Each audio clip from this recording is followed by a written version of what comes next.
everybody, welcome back to my channel. I hope you're well. I hope you're having a nice day. I want to thank my old subscribers and my new subscribers and my recent subscribers. I can't thank you enough. I am forever grateful. And if you come across any of my content, we do a mixed bags of bags here to appeal to a wider audience. We have shorts and we have this honest conversation series, and we just do a lot of different things here. And also I have this beautiful community tab which I will talk about in a minute. But anyway, if you come across any of my content, any of it, then there's a wee green subscribe button below. If you press that, you get all my content whenever I upload. And if that's something for you, come and check out my channel. Have a mooch, have a browse, call it window shopping if you like. And yeah, press that subscribe button. But also I have this wonderful community tab, like I said, where I interact with you all, tell you what's coming up, give you photos, give you polls, and you're like an extended family. So what you waiting for? Press that wee green subscribe button, and I hope to see you at my community. I'm going to get straight in with this one, and this is Honest Conversations, episode 22, and it is dun dun dun. It is my journey of unmasking through sobriety. And if you've been on my channel long enough and you've been here long enough, you know your goal has been, well, when this video comes out, it'll be 5 years, 8 months. I've been sober just over 5 years now, and it's more than kicking the drink, and it's more than getting sober. It's a lot of things, to be honest, and I just want to tell you about it and how it's so let's just get on with it. Right, in today's episode I share my personal journey of unmasking. I'm an AuDHDer, that means Autism and ADHD, through the lens of sobriety. This is my experience. Everyone's experience in sobriety, masking, unmasking is different. We're not linear, just putting it out there. Do you know what I mean? And for many years, I hid behind masking, perfectionism, coping mechanisms that were more harmful than healing. And I want to share that experience and let myself be vulnerable to you all and dig into old wounds and share what addiction is like for me. Also the neurodivergent side. And addiction is not taken lightly, especially when you're masking and under false pretences.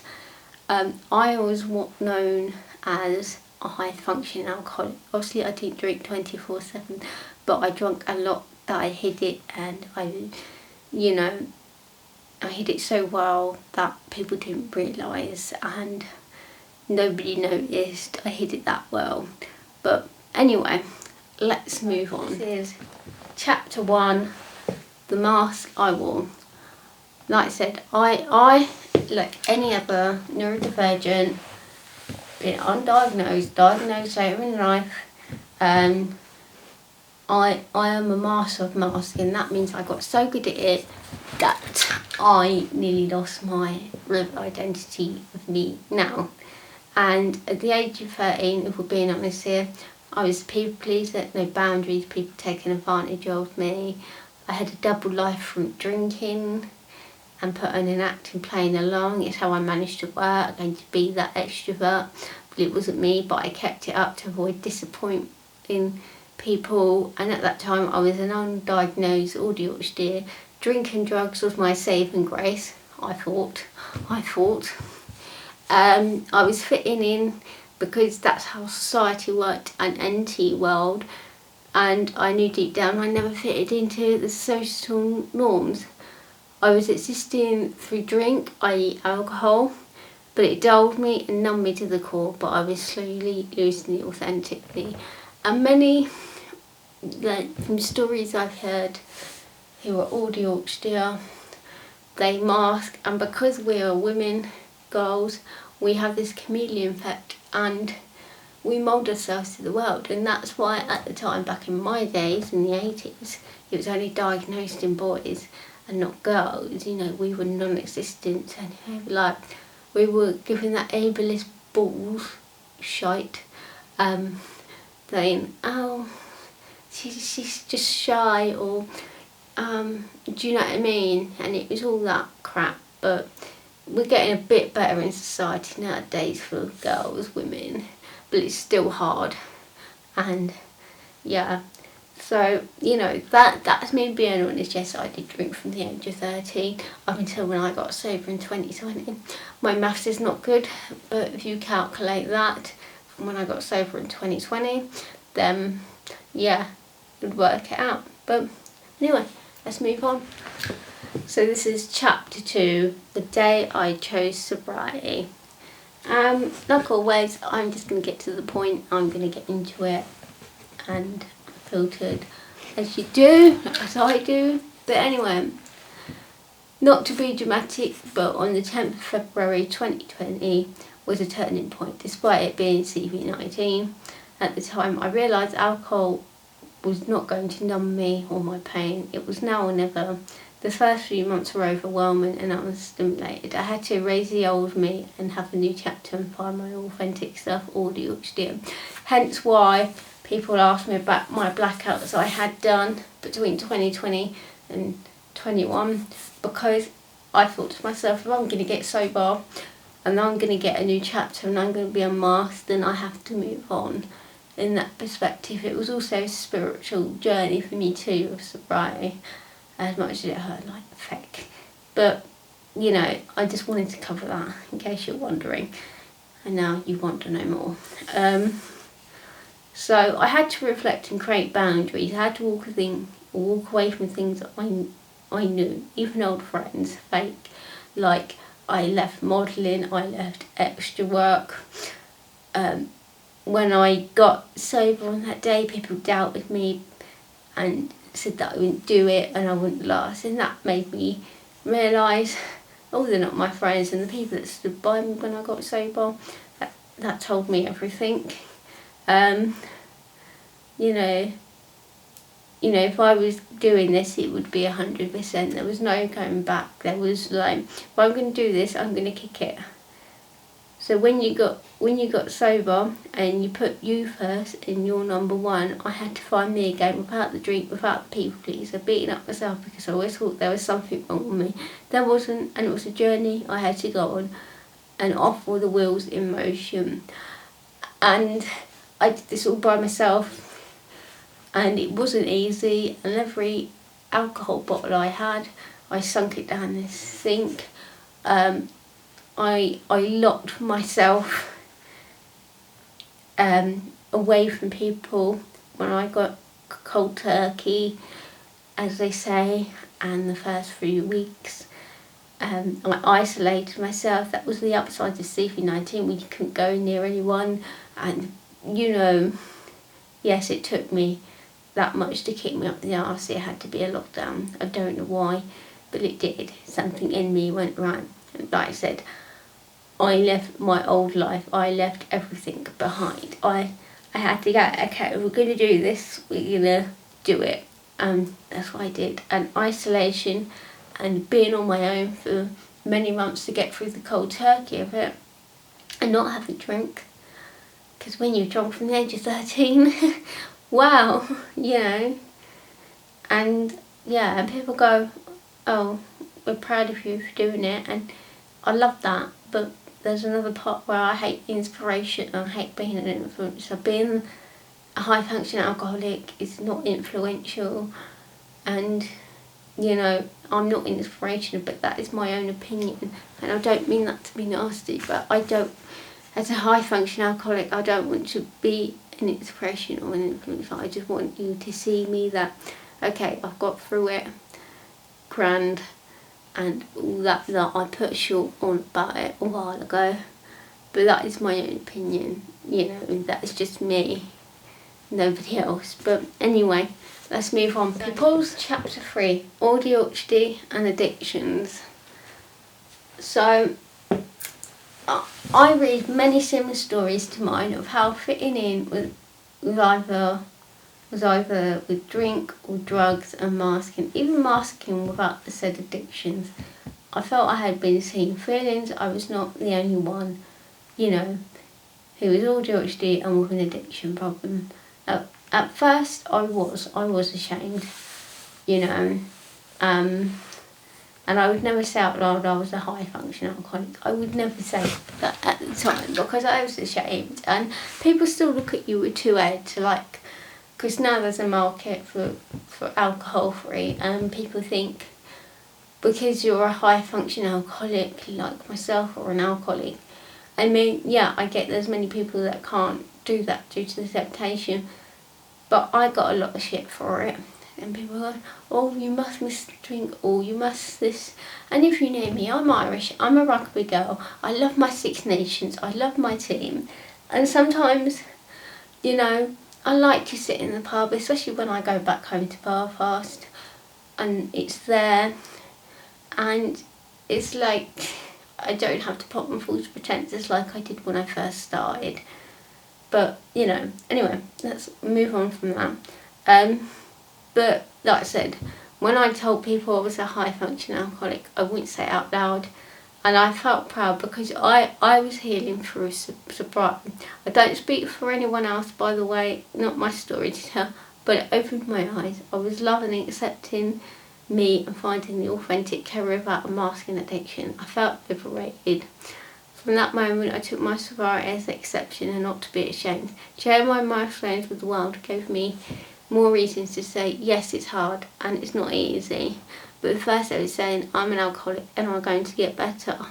Baby steps. And that's what it is. You know, they say in addiction places, like the first thing is admitting you're an alcoholic, and that's the first step. And that was the first step, but it took me a while to say it. Because, like I said, that was a check done. People look at you with two X, and now I'm just like, fuck it. And, you know, it's, yeah, I am an alcoholic, like a high functioning alcoholic. And yes, I have been through the worst and everything, and trauma, but I've come out this other side and telling my story and giving you updates. This is why I posted before and after photos of me. When I used to drink, which I normally put up on this channel, but I will put here. And yeah, you know, that was when I first drank. You know, my last drink, funny enough, was when I was in Belfast. That was my first visit to Belfast in 2020. That was my last drink ever. So, you know, and I'm not saying it's easy, and like I said, we're not linear folk in addiction, and many succumb to it, many die from it, many do it and fall off the wagon, and, you know, many don't get help, and I didn't get help.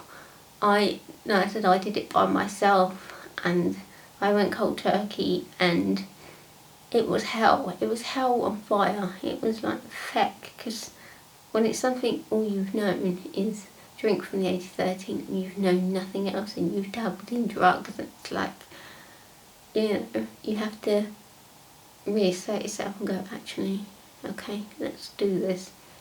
And like I said, it was more for than kicking the drink. He's like, yes, drink was the problem, but it was becoming unmasked and just being me and saying, this is me, and, you know, and that's the start, and we've got to start somewhere. So this is chapter 4, living authentically unmasked. Okay, so I'm not here to say everyone's story is smooth, it's a smooth ride or linear. Every day is a learning day of being unmasked, not shrinking myself for others. Yes, you do not need to, you know, people need to choke on us. Do not shrink yourself for people to digest. Do not, you know, be that small for anybody. It's like, let them choke. That's my saying. Stop shrinking yourself. Stop making yourself easy digestible for people. And, you know, it's like, and I stopped performing. I stopped putting on this imposter syndrome. I stopped putting on this act. you know, sobriety gave me back myself, and I said it's okay to stim. As you know, I'm a vocal stim, and I stim as well. It came with self-love and self-compassion. I have boundaries. I say no. You know how good it felt to say no to somebody when I was taking advantage of all them years. I actually went, no, F you, not going to happen. And people were like, whoa, okay, carrying light.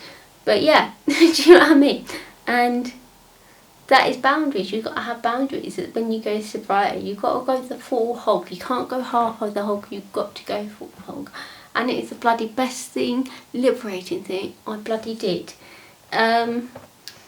You know, I'm no longer a doormat.